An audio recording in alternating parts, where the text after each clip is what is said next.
Hello guys, this is Sunita. Welcome to your class, and today we are going to read our chapter 5, The Ailing Planet, The Green Moment's Role. Nani Palkiwala. It is written by Mr. Nani Palkiwala. So here are the important terms of the chapter which are given here, and we will talk about these terms when we'll use in the chapter. So the following article was written by Nani Palkiwala and it was published, as I told you in first part also. This chapter is in the form of an article and it was published in the Indian Express on 24 November 1994. The issues that he raised regarding the declining health of the earth continue to have relevance. Okay, so this the basic purpose of this article was about the health of our earth, our planet earth. One cannot recall any movement in world history which has gripped the imagination of the entire human race so completely and so rapidly as the green movement, which started nearly 25 years ago. Now here the writer is talking about the green movement. This was the greatest movement, and it is just gripped the means it caught the attention of the whole human race.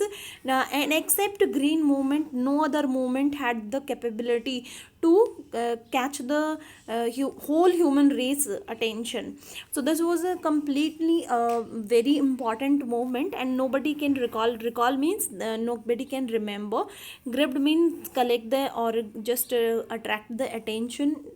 Okay, and this movement was started almost 25 years ago according to the writer, because the article was written in 1994. So according to him, the movement was started in 1972. So according to him, it was 25 years ago, but now we are in 2020. So you can imagine it's almost about 50 years back when this green movement was started. Okay.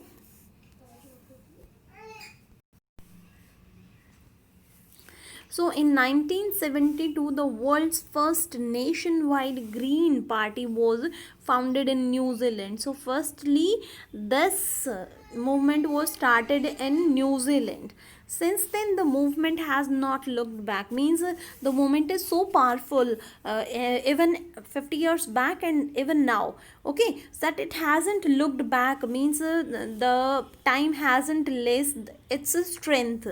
We have shifted, one hopes, irrevocably from the mechanic's view of a holistic ecological view of the world. It's a shift in human perceptions as revolutionary as that introduced by Copernicus, who taught mankind in the 16th century that the earth and the other planet revolved around the sun.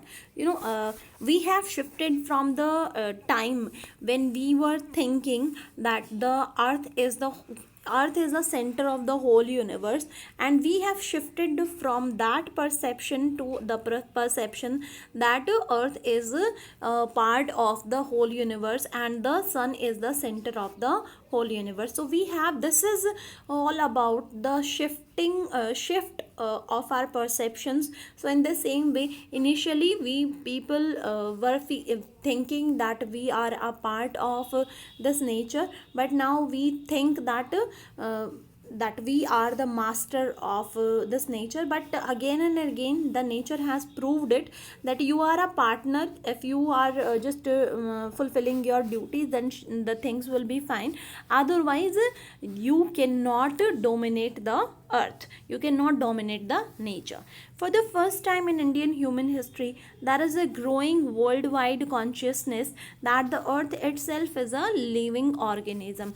So this movement only told the whole universe, the whole the world, that earth is nothing like, this is not a non-living thing, this is itself a living organism, an enormous being of which we are parts, that we are not the dominators, we are not going to dominate the earth. It is also an living organism, and we cannot dominate it. we ourselves are the part of it. It has its own metabolic needs and vital processes which need to be respected and preserved. As we respect the rights and the duties of the any citizen, any of the nation, in the same way we are to respect the whole earth as well. The earth's vital signs reveal a patient declining health, and right now when the writer says that now just see the signs of the earth, what is going on, so much pollution, so much population. So all these factors, all these facts reveal that the earth is like a patient whose health is going down and down, whose health is declining day by day. So we have begun to realize our ethical obligations. So of course we should just realize our moral obligations, moral duties, to be good stewards of the planet and responsible trustees of the legacy to future generation. We are to be responsible to it, and we are to understand our responsibility. Like as I've told you already, that we are not the owner of this trust, we are trustees of this management. We are to manage the earth, in the same way we are to manage the natural resources for our future generations as well, and we are to behave responsibly. The concept of sustainable development was popularized in a 1987. This concept is very important concept. Okay, as we were not following this concept, so this concept was basically introduced in 1987 by the World Commission on Environment and Development, and who just introduced the term World Commission on Environment and Development. In its report, it defined the idea, and this idea has been defined in its report. And the idea is, the definition is, this is the real meaning of the sustainable development: development that meets the needs of the present without compromising the ability of future generations to meet their needs. That is, without stripping the natural world of resources future generations we would need. Here the idea defines that we are not to use all the natural resources so that there will be nothing for our future generations. We are to keep the point in our mind that the future generations also need some natural resources, and we are not to consume their part. Okay, sustainable development means we have not have been we have not to be we have not got the this natural resources as a heritage from our forefathers. In fact, we are just borrowing it from the next generations. So we are to keep in mind that because of us they should not suffer.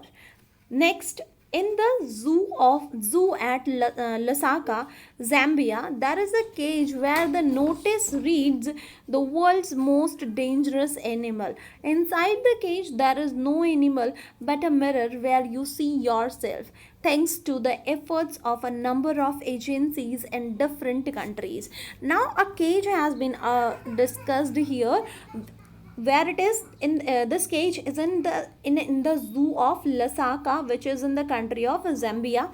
And this cage has, means the board, it has a board which says the world's most dangerous animal, but inside the cage there is no animal. In fact, a mirror has been established where you can see your own image, and it shows that in the whole universe man is the only most dangerous animal which is destructing everything except man. No animal destruct the nature in such way. A new awareness has now dawned upon the most dangerous animal in the world. He has realized the wisdom of shifting from a system based on domination to one based on partnership. And now, after this moment, of course, the people realized that they should shift the perception of domination to the partnership. And if really they want to survive, then they have to take care of each other. Thank you. Have a nice day, and we'll continue the rest of the chapter tomorrow. Thank you.